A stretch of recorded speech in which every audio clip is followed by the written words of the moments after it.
Hello everyone. In this video, I want to do something a little different and discuss another one of those paranormal hotspots that few paranormal investigators talk about and that I believe has real potential for furthering the effort on understanding the unknown, or at least providing additional details into what qualifies as high strangeness. So to start off, let's discuss a little background on the site that I've decided to share. It's Bowers Mansion. It's between Reno and Carson City in northern Nevada. The mansion was built in 1863 by Lemuel Bowers and his wife Ellie Bowers. The couple made their fortune and was able to build the mansion because of the Comstock lode mining boom.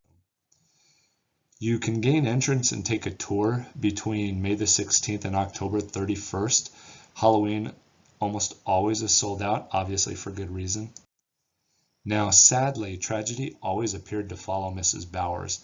All three of her children died before ever reaching the age of 13, and her husband soon followed and died in 1868.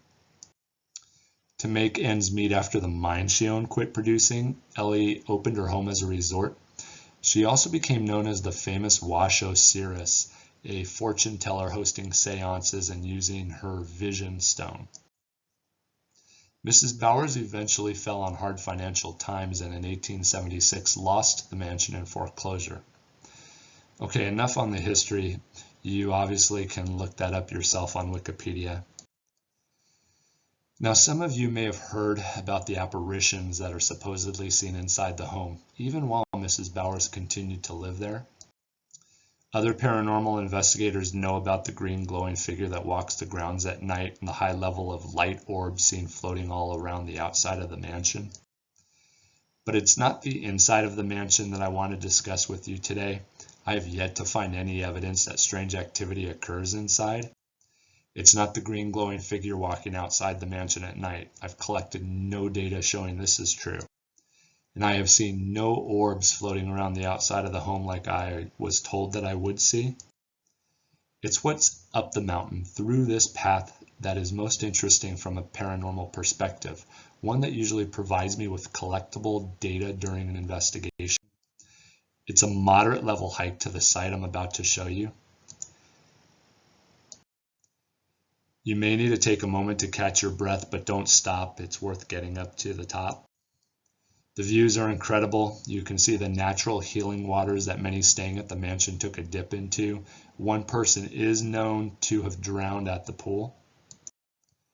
Once you reach the top of the pathway, you reach this.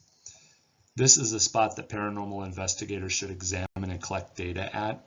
I recommend day and night investigations as I've received positive results no matter what time of the day it is. Oh, and by the way, Ellie's real name was Allison Bowers. Whoever created the headstone spelled her name wrong. It should have had two L's. Notice, like many that earned their wealth during the Nevada mining boom near Virginia City, the Bowers had direct ties to the Freemasons. So I've collected a lot of data at the gravesite and this back wall.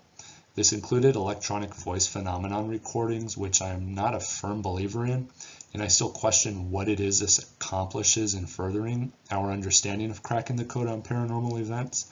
However, at this site, it seemed that when my nephew would ask a question, we received direct responses to 65% of the questions asked.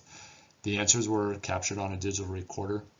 If one is to believe in an EVP, Ellie is upset about the passing of her adopted daughter, Margaret. Ellie was also attempting to tell us something about the back retaining wall you see in this photo. So we looked around but could find nothing unusual about the wall. However, the way it was created left many spots where small to medium-sized objects could easily be hidden. So I will be bringing multiple metal detectors with me the next time I'm at the new Washoe City area. Also, Ellie was cremated in California where she died.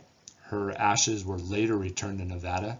No one is clear if those ashes were deposited at this location. Someone finding out if she is buried here or not could assist in furthering the cause at this site. Contact me if you have the answer. Don't forget to make that climb up to the cemetery when you go to this location. I recommend you make the trip in October. The scenery is beautiful, the weather to die for. Please take a second to subscribe to my YouTube page. Feel free to ask me questions about this site or others, and I'm happy to explain the technology my nephew and I used during our investigation at the cemetery, which was more than just EVP. Take care, everyone.